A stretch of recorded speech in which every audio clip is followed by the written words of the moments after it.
Most Wanted.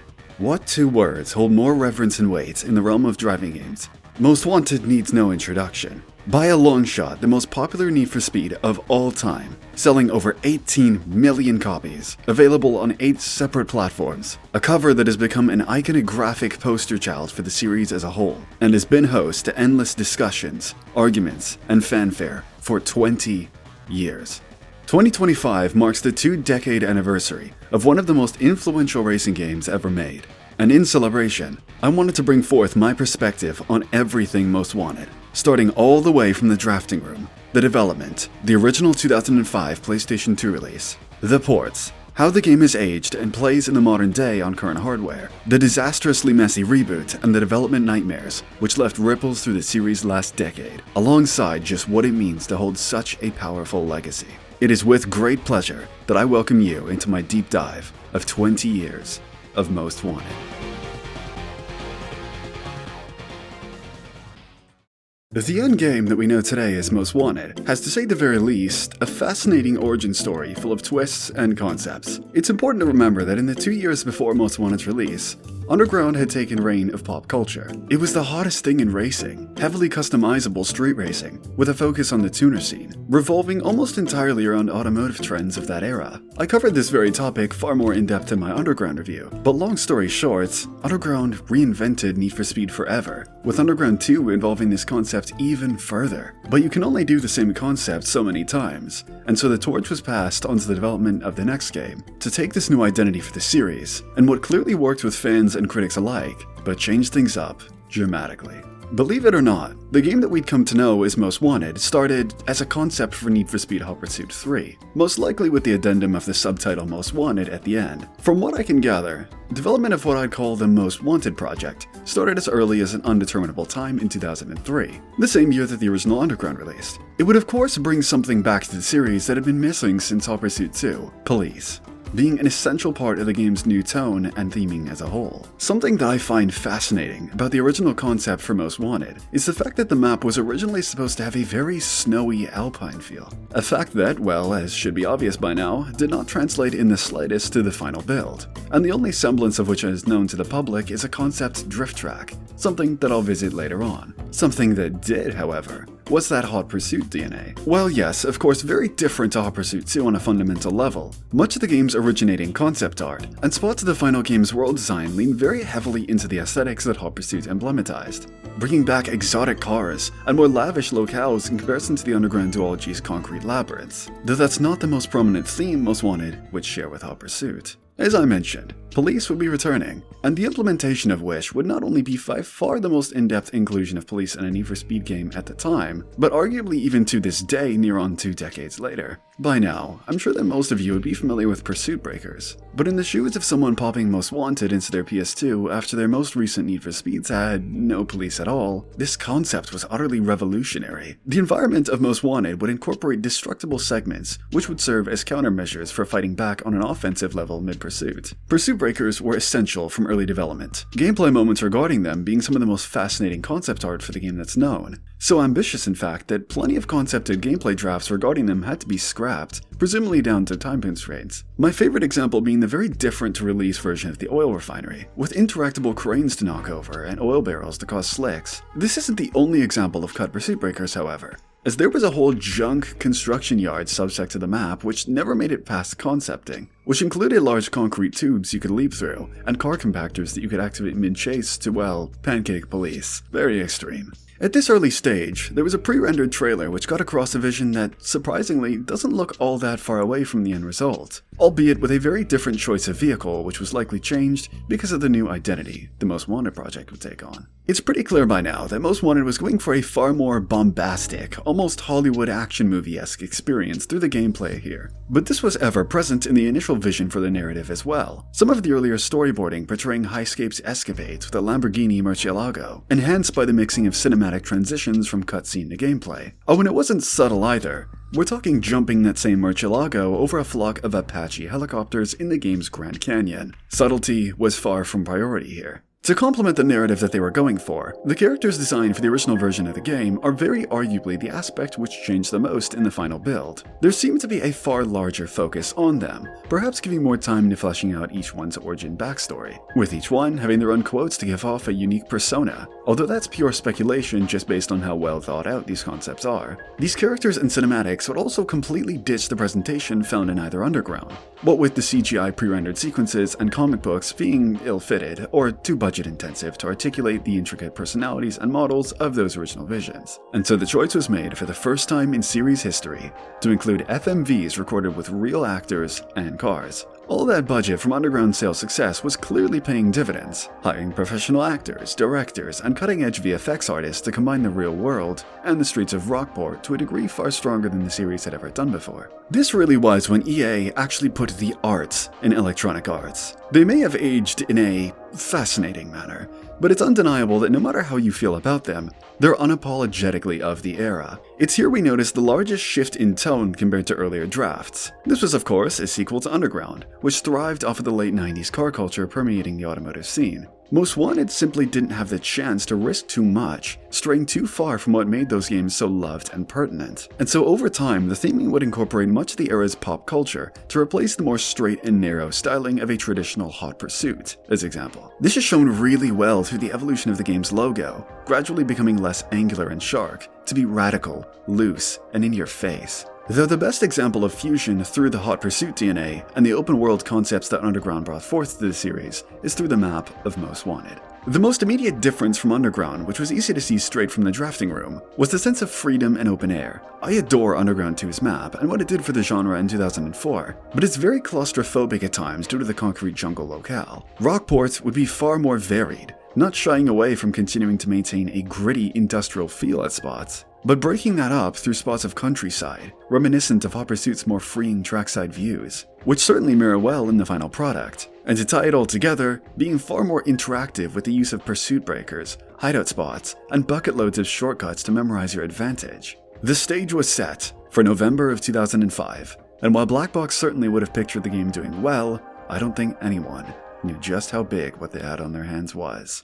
18 million copies. I want to revisit that number because I don't think most people understand just how crazy that it is. Now of course, that 18 million is lifetime sales, not just taking into account 2005. But for context, I want to look at other games in the same year to showcase just how insane this is. Let's start with a little video game you might have heard of called Resident Evil 4, easily one of the most famous and revered games ever made, that's also been re-released on many a different platform. When combining all platforms that it released on, it only reaches 12.3 million units sold, a mere 2/3 of what Most Wanted was able to cover. God of War, one of the most important and recognizable franchises, got its start in 2005, and to date, that 2005 entry has only sold 4.6 million units, almost a quarter of Most Wanted. A little lightning round of other 2005 games, shall we?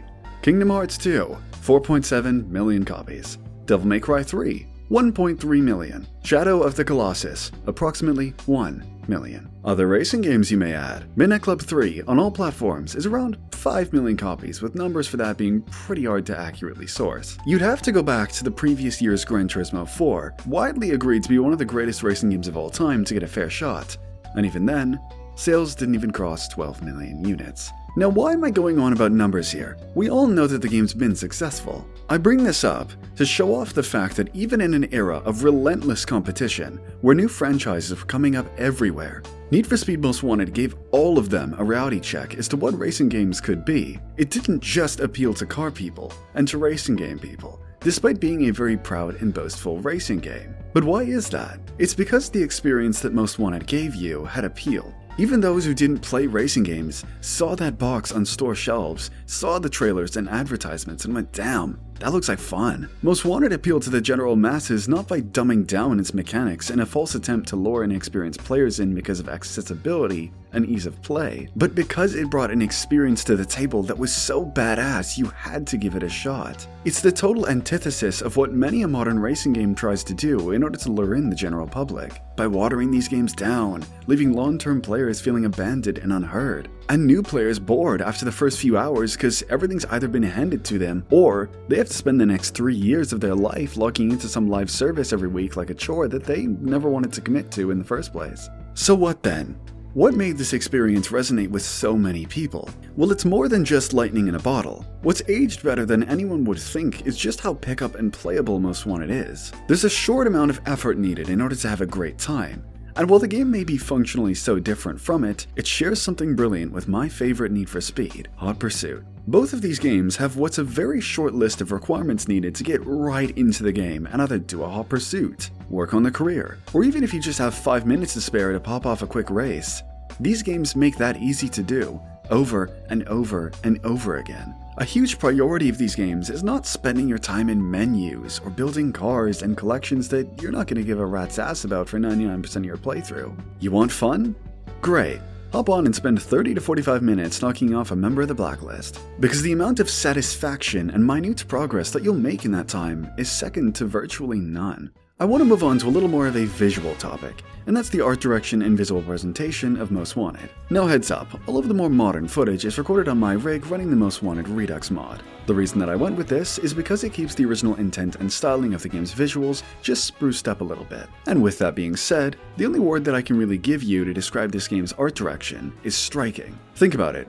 No matter how you may feel about this game's art design, have you ever met anyone who's felt neutral or indecisive on it? I'm willing to bet that's very unlikely, as no matter where you look, all sides of the argument are very passionate. That strength in tone is why the stylistic direction of this game is so notable. It contrasts so strongly from both Undergrounds that came before it and Carbon which built off it. The heavily filtered bleach bypass approach to the filtering of Most Wanted was, as you'd probably expect, very intentional. The visuals were, according to the director, created specifically to invoke a more serious, less inviting look of that which Underground emblematized. Grunge, grit, browns, and desaturated tones were all pieces which help contrast the clean, vibrant resplendence of Underground, especially 2. This game just screams Y2K. Edginess, and danger, even looking away from things such as the color palette and general direction, towards fonts, graphics, character portraits, and menus. It's kinda designed to piss you off.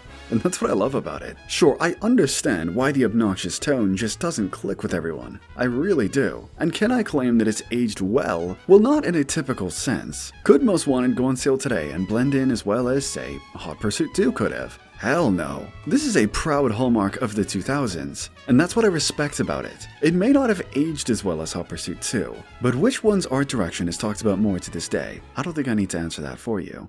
You know what else remains a straight time capsule of this era, and adds tenfold to the atmosphere and tone that Most Wanted boasted? The soundtrack. Now look, I'm not going to pull the same lazy beating a dead horse bit that, the old Need for Speed music is better than new, because while there's some merit there, I'm not feeding into an argument fed by some of the most childish toxicity known to man, fed by arguments which have no underlying basis apart from talking on each other's music tastes. But I will be the one to point out how perfect for Most Wanted that this soundtrack was. Danger, rebellion, and adrenaline. All 3 of these fundamental themes of the game were told through its music. When you're in the menus, you get mostly hip-hop, as you rebel against the norm and tune and customize your cars. As you race, metal and rock blast to keep your heart rate up and adrenaline pumping. And while in police pursuits, danger and risk is instilled through the original compositions, which will dynamically change based on what stage of the pursuit you're in. That level of ingenuity is something that I find the series has lost a lot of its spark for. And again, I'm not talking about the music or songs themselves, but how they're implemented into the theming of the narrative and game as a whole. Most Wanted shaped so much of my music taste, being one of my first introductions to Bullet for My Valentine, Disturbed, and Cell Dweller. Yeah, this game is the total catalyst for my new metal obsession, come to think of it. Now, I shouldn't have to explain that because it's a Y2K time capsule, how's it aged? Well, about the same as the rest of this game's presentation. If we're talking the tracklist itself, yeah, no, this is pure 2000s. But the utilization of that tracklist is utterly timeless, and a beautiful example of how essential music can be to establishing a game's tone. Now moving on, I've talked a fair bit through this video about the Hot Pursuit DNA that crept its way back into the series vicariously through Most Wanted, and it's very influential throughout arguably the most important part of any racing game, the cars. Underground was a brilliant break of series traditions, with the entire car list considering of vehicles present in the tuner scene, focusing on far more affordable vehicles to contrast the very exotic nature beforehand. But once you've done that for 2 games in a row, things have to be mixed up. It's underappreciated today just how big the makeup of Most Wanted's car list was, not just for Need for Speed, but for racing games in their entirety. A perfect blend of shitboxes and entry-level enthusiast machines to start off your career in, slowly working your way up in speed incrementally until you get into sports cars, supercars, and finally, to the Carrera GT. Most Wanted broke a mold that the series always had limiting it. The origins were so focused on sports cars and exotics, Underground strictly on that attainable and tuner crowd. But Most Wanted, diversity was the name of the game here. And it wasn't just through the serving of what the car roster held, but through how you could utilize each and every one of them. You can use any car you want.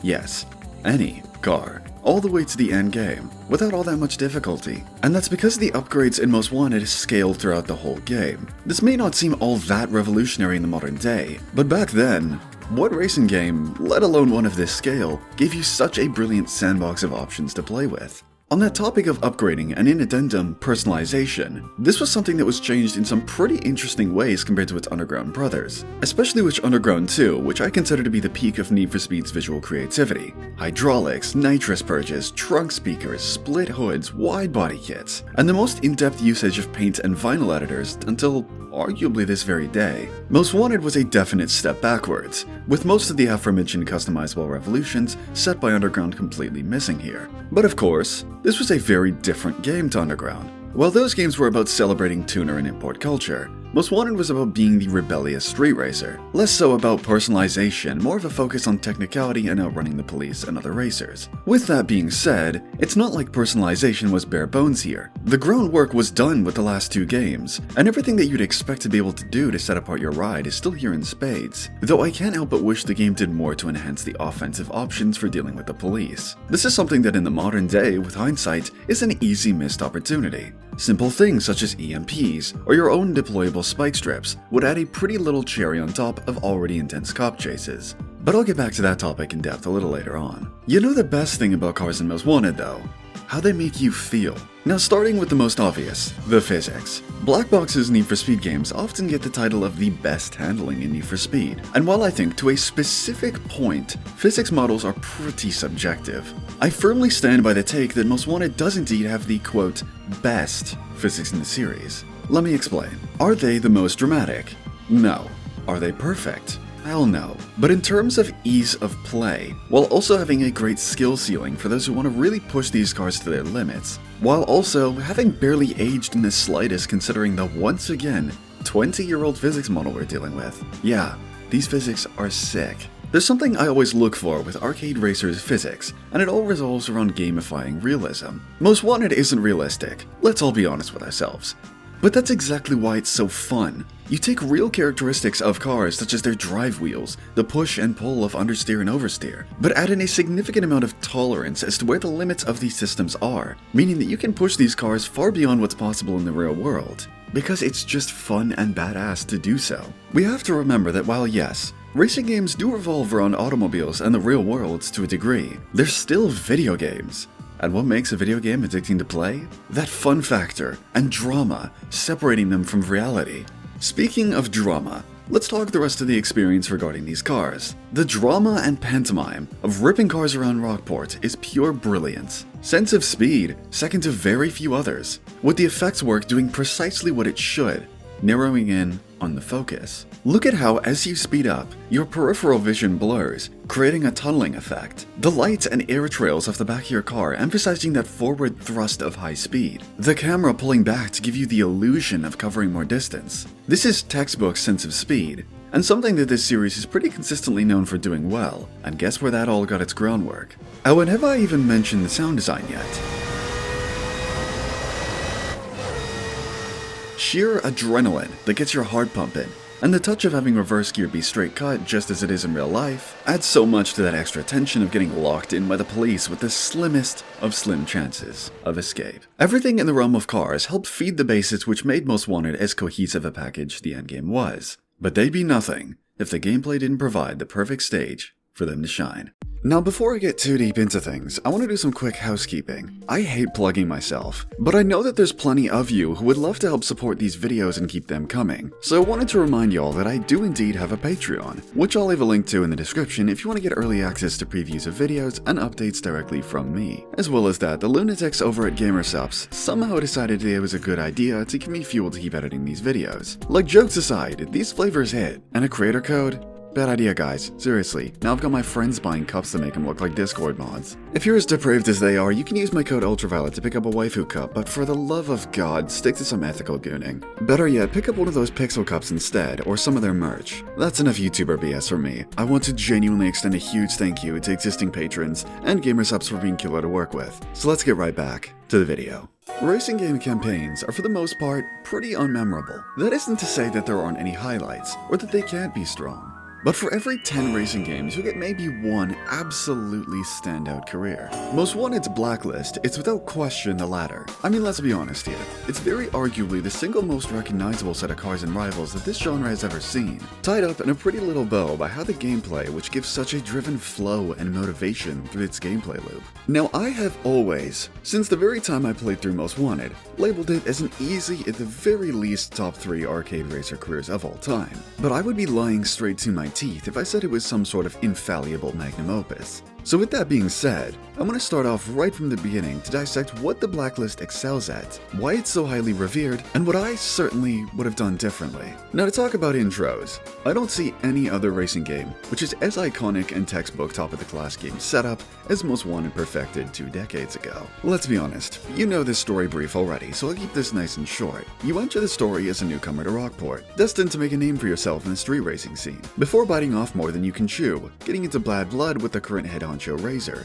who pulls the drain plug on your oil pan, causing your motor to blow as you get the chance to race him. Henceforth, he gets the keys to your car, and you're left with little cash to your name, a blooming criminal record, and only your homegirl Mia to help your way to the top of the Blacklist to get your car back from Razor. It's simple, absolutely, but set some pillars of the game's themes and motivation in stone right from the very get-go. Right away, you know that reputation is everything. Through Police and Sergeant Cross, through the Blacklist 15, through the drilled-in mentality of having everything ripped away from you, including the source of a racer's pride, their car, and having to use skill to win it all back. You get a beautiful little taste of what it's like to be at the top, as if a little teaser of what's to come late game. And that's exactly what a good racing game should do, motivate you organically, through gameplay, through narrative, not through a checklist.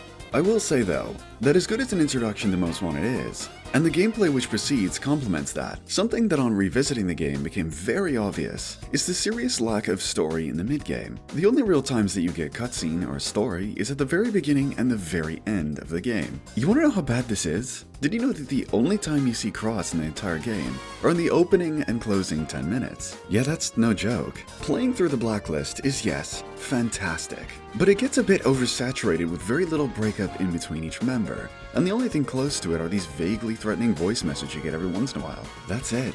Now, of course, what I'm about to say is, yes, entirely hypothetical to about a 20-year-old video game. But if, for the sake of argument, the game went down to a list of, say, 10 Blacklist rivals, with an approach more like the original Most Wanted's draft characters with more depth, perhaps cutscenes which fleshed out each one a little more to take your mind out of just repeating the same loop 15 times with very short breaks in between. Sure, it would have been a lot to ask for and a stark change from what racing games were at this point in time, but considering how Carbon, and especially Undercover, tried to varying degrees of success to add more cinematic flair to the storytelling of these games, I'm not just talking nonsense here. Now, is this really an issue, you may add, especially because of how outrageously strong the initial gameplay loop of Most Wanted is? Debatable, but let's focus on that for a moment. Once you get settled in after Razor steals your ride, everything is pretty straightforward. You get an eeny bit of cash to buy your first car, something slow, but it'll get the job done, and then start working your reputation up by ranking up 3 separate categories. First is racing. You'll have a certain amount of race wins, say 3 or 4, which you'll have to get to check off that category. Next would be milestones. These can be anything from taking out a specific amount of police officers in a chase, being in a pursuit longer than a specified amount of time, or breaking speed records on speed cameras. Knock off enough of these and that's one more category dealt with. The final one is bounty. Police, reputation, and your wanted bounty are critical to the game, as I've said many a time so far. And the ultimate checkpoint as to see if you've been playing the game correctly is by having these bounty checks in between Blacklist rival races. And once you hit that, you'll have all three of these categories done required to challenge a Blacklist racer.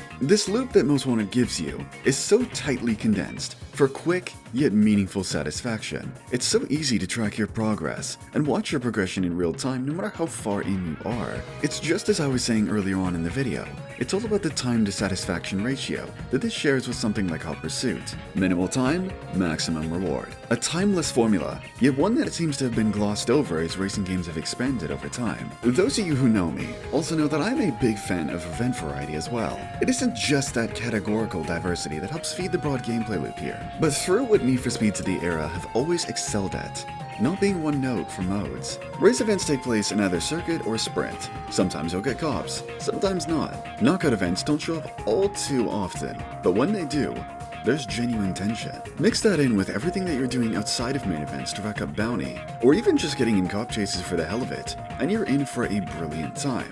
Except for one event, which I absolutely loathe in Most Wanted. Drag racing. Drag racing in the Underground games was a fun experiment, but it was certainly janky and very primitive. Most Wanted. You'd expect to evolve this style by refining over time, removing a lot of the rough edges. And yet, no. You get some of the most unpredictable, counterintuitive drag racing ever put into this genre. Drag racing in Most Wanted is quite literally like playing a Souls game. Let me cook here. You have to do them multiple times in order to memorize the strict pathing that every AI will go down. Because they drive on such a strict route that is set in stone, which makes zero sense for moment-to-moment drag racing.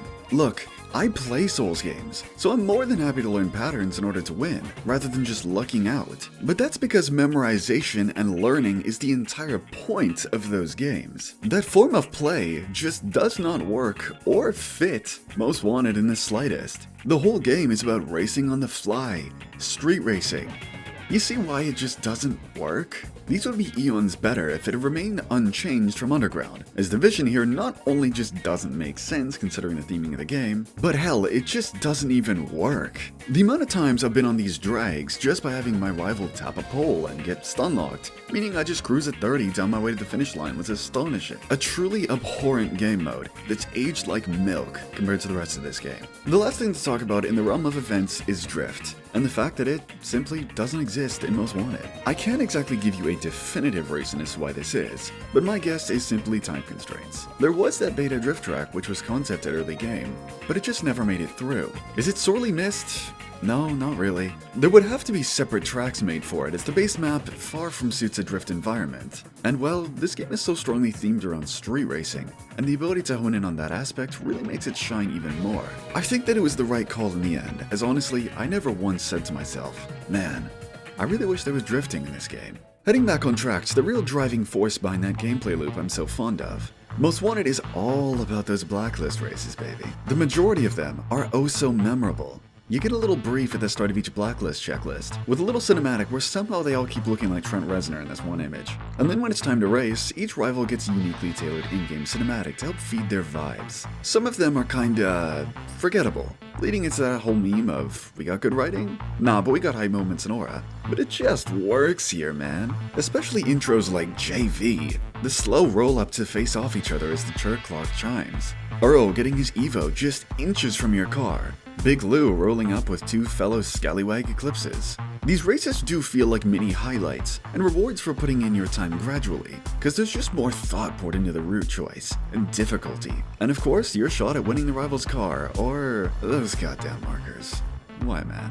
This formula is the very thing that carried you all the way to the end of Most Wanted, And while yes, it is absolutely addicting, and if you're asking me, the most complete and well-executed campaign to play through in the series' history. Going back with a critical mind, the mid to late game feeling of repetition really kept coming on though. I still had fun, and lots of it, but it really does feel like there's this void which should have been filled with more story or characters. Hell, even under round 1 had albeit very short and simple interjections mid-campaign to meet characters or show a little more progress. But alas, we approach what very well may be the greatest ending to a racing game ever.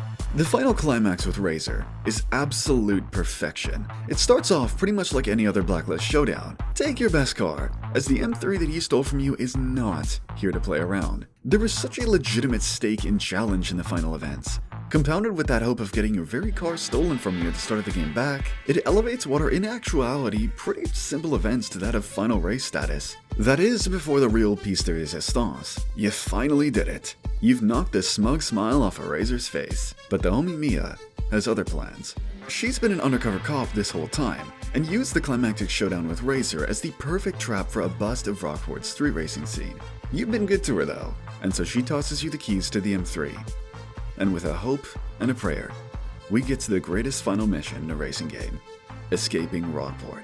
This is catharsis, and such a perfect conclusion and showpiece of Most Wanted's themes and story. You've got to survive the whole of the police force for about 5 or 6 minutes as your escape route is readied for you, and it is so good. Not much can match the feeling of watching your bounty just climb into the millions as you work your way to the end, fighting tooth and nail, the M3 giving you such confidence. It's a real ego booster, this thing. As your route clears, we launch into the conclusion, as you are now the Most Wanted. I adore that the game gives you a really sweet stat read at the end, almost like a Metal Gear Solid game. It's a great way to close off on that theme of reputation and climbing back to the top that you've been working so hard for. I genuinely love this campaign. The story and characters are ever so cheesy. Sure, there are some hiccups and legitimate low points here and there, but the highs are so astronomically high that it's hard not to make the argument the Most Wanted is the most complete and creatively themed campaign the series has arguably ever had.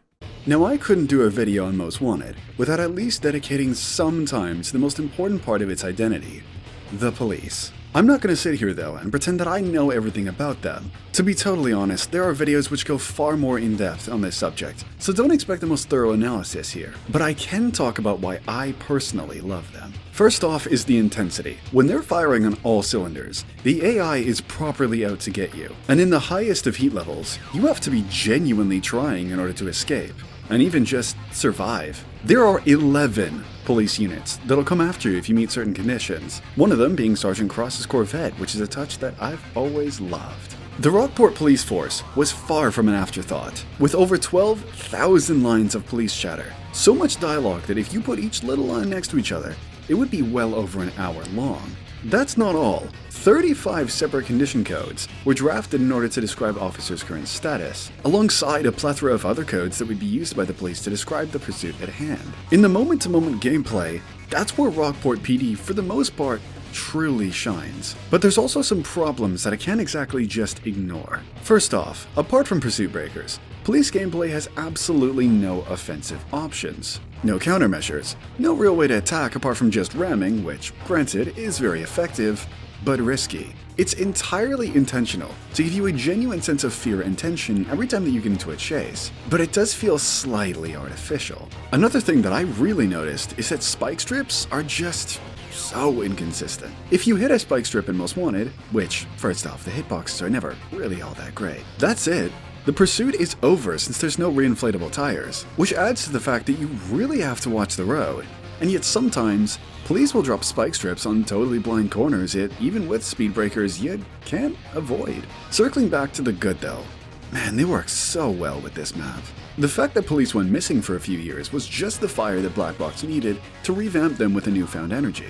And man, it worked. Pursuit breakers in the fully intractable world of Rockport truly was, and still remains to this day, my favorite combination for police chases in the series. There's so many shortcuts, hidden paths through college campuses or trailer parks that you can use to outsmart the AI. Rockport and Rockport PD are beautiful partners in crime, working in synchronicity to provide the greatest police action in the series. Now, as you can probably tell by now, I really really love Most Wanted. And it's easy to say that it deserves its status as one of the greatest racing games of all time. But I can't exactly say that for every game with the name Most Wanted. Meet Most Wanted 510, a version of Most Wanted developed for the PSP, which released in the same time as the main game. Now, as a standalone PSP game, completely separated from the original project, if it was alone in a vacuum, Most Wanted 510 wouldn't be an absolutely terrible PSP game. Sure, it isn't quite as good as MotorStorm Arctic Edge or the PSP Burnouts, but in the early 2000s, if you were a kid without lofty expectations, this game was probably totally fine. But, well, I don't have to tell you twice that we don't live in that age anymore. Most Wanted 510 is only a really good time if you're playing to laugh at it. Sure, it has the introductory cutscene to Most Wanted, but other than that, nothing's really shared here. The gameplay? Not even the same game. No open world, instead a linear stage-select style events that vaguely resemble the Blacklist found in the original game. There's even new elements such as when you complete a race, you sometimes get the option to outrun the police to get a little extra spoils. Every mechanic found in the real Most Wanted was either watered down so far you'd barely even call it functional, or scrapped entirely. The police being the largest example of this. Totally incompetent in every sense of the word. You could still customize your car, I guess, which is something. But again, compare this game to the best that the PSP racing games had to offer, and yeah, this was just not it. Oh, but hey, this isn't even the worst version of Most Wanted. Welcome to Most Wanted DS. I kid you not, this game is so unbelievably awful that I could not stop laughing for about 10 minutes when I booted this up and started playing it in a call with a friend of mine. Is there enjoyment to be found here? I think. But it's not because of the game, that's for sure. Now, there are some kinda neat DS exclusive features, such as the ability to draw whatever your heart desires most and then slap that onto your profile, or as a decal. And hey, the fact that a Need for Speed game even made it onto the DS is a great concept. But oh my god, this game sucks. This physically hurt to play, not just because of the, well, I can't exactly call this art direction, or art, but because of the audio. My god. The controls as well. I didn't think that it was even possible to have a physics model so inept at basic cornering, even with tracks as simple as a Scalextric set. Gameplay is even more rudimentary than that of Most Wanted 510. I think there might be police in the game. I played through the first Blacklist member and never encountered them, so might just be a me thing? What else is there to say? There's a career mode that lets you do the exact same thing over and over again, and Blacklist races aren't one-on-one as you'd expect, but instead normal races with a rival just tossed into the mix. There's a quick race for quick races. I'm really grasping at straws here, guys. I'm being dead serious. This game's got that little to it. So it's safe to say that Most Wanted as a name has been thrown around quite stochastically, and yet we have far from reached the most controversial usage of those two words. Why is it that when you mention Most Wanted in the realm of racing games, everyone immediately thinks of the 2005 original and not the 2012 reboot that, by all accounts, should have been amazing? It had Criterion Games behind the wheel, the same folks who made Burnout Paradise and Hot Pursuit 2010. It had the name, the branding, and the backing, but the magic? The soul? Somewhere along the development highway, utterly lost in translation. Now look, I want to start with what did work, because listen, 2012's Most Wanted is not an entirely bad product. The driving, when it works and isn't like flying a fighter jet through a cityscape, is slick. It's responsive, high-octane, and polished in that Criterion game sort of way that cars handle with that tight, yet flowy feeling that makes you feel like you're always on the edge of losing control, but you never actually do. You can fly through Fairhaven, threading traffic, smashing billboards, escaping cops at 180 miles an hour. And it's exhilarating. Well, when you aren't locked into crash cams. There's a very deliberate sense of speed, a constant push to go faster, take more risks, and make every escape more cinematic than the last. And that identity is tapped on through everything such as the UI and on-the-fly menus, giving a new identity that the series still learned from to this day. But here's where the cracks start to show. What made 2005's Most Wanted iconic was its structure, its world, its escalation, its career mode. You start as a nobody, your car gets jacked by Razor, and you climb your way to the top of the Blacklist, one rival at a time, building up your rep and your rides. Every win felt like a step up, Remember the feeling of consistent motivation and reward that I mentioned? The world of Rockport also felt like a character in itself, with gritty city streets, industrial zones, freeways, and that gloomy, overcast filter that just oozed 2000s. 2012's Fairhaven, it's pretty at times, sure. It's open, it's got that Burnout Paradise DNA, where every road is an invitation to go full throttle. But it doesn't feel like a world with purpose, or at least one that had serious potential that was cut so far from the finish line. There's a far simpler sense of progression. The Blacklist exists in name only. 10 cars, not drivers to beat, and they're just there. Show up, win the race, done. The focus is so much less on the human side of racing and almost parasocial, focusing entirely on the machines themselves. There's no characters at all to be seen, not even a human face. Though this did lead to some cool ideas such as the Blacklist intro cutscenes, which I will stand by to this day. They were a brilliant way to personify the cars, but that's them on the only bit of character that the whole game has. Now let's talk menus, or the lack thereof. 2012 uses this slick, minimalistic thing called Easy Drive, where you access everything from a drop-down UI without ever pausing. It's fast, it's fluid, and it does keep you in the action. But it also makes everything feel a lot more shallow. Car upgrades. You don't earn them in the garage, you unlock them by completing races with a specific car. Want to change your ride? Just drive up to it in the open world. It's convenient, but there's no sense of ownership. No garage, no collection you've curated and customized. Convenience in exchange for character. It's like Criterion didn't want you to get attached. Just pick a car, race, toss it, repeat. I don't think this is as black and white good or bad as so many people do think it to be. As the idea does fit the world that Most Wanted 2012 was trying to build, it's just that that world doesn't work for everyone. And that might work in Burnout or another Need for Speed title, but for Most Wanted, that identity matters. The whole appeal of the original was building your fleet, tuning your car, outfitting it with the best parts so you could take on tougher opponents. And in this game, the cars are just tools. Fast, sure, but disposable. I respect the fact that Most Wanted 2012 tried something new with this nameplate. I genuinely do. I don't think everything has to be a one-trick pony. But the execution leaves those with good ideas so few and far between that I can't help but sympathize with the disgruntled fanbase who just doesn't click with it. But maybe the most painful part is knowing that it didn't have to be this way.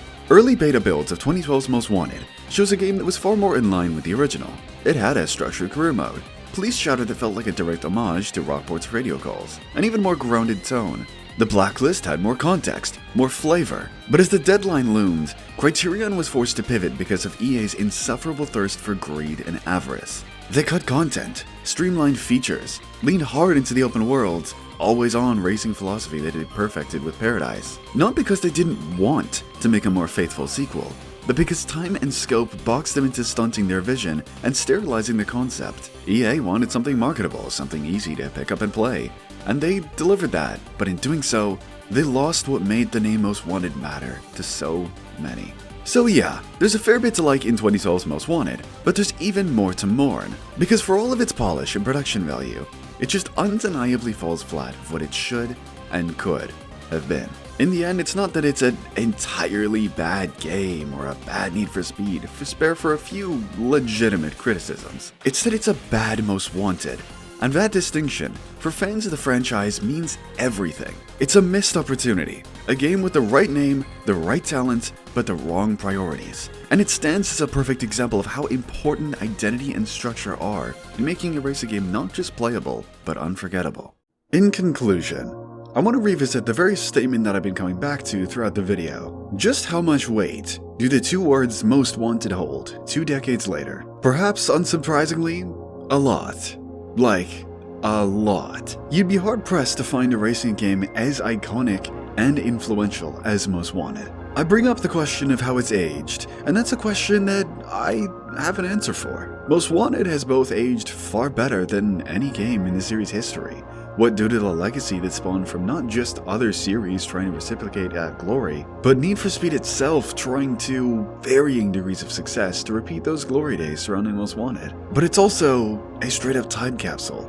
It's not perfect, it has flaws, but that character, an unapologetically of-the-era presentation that permeates the game, both dates it and adds to the product in a way that I don't see aging any more than it already has. As much fun as it is to make fun of M3 GTR femboys, and sure, the game has developed an almost cult-like fanbase who almost non-stop begs for a remake this or remaster that, or comparing everything and anything to Most Wanted. Just like anything that becomes a hallmark of a time period, Most Wanted is going to remain a video game and cultural icon, just as it has done steadfastly for the past 20 years.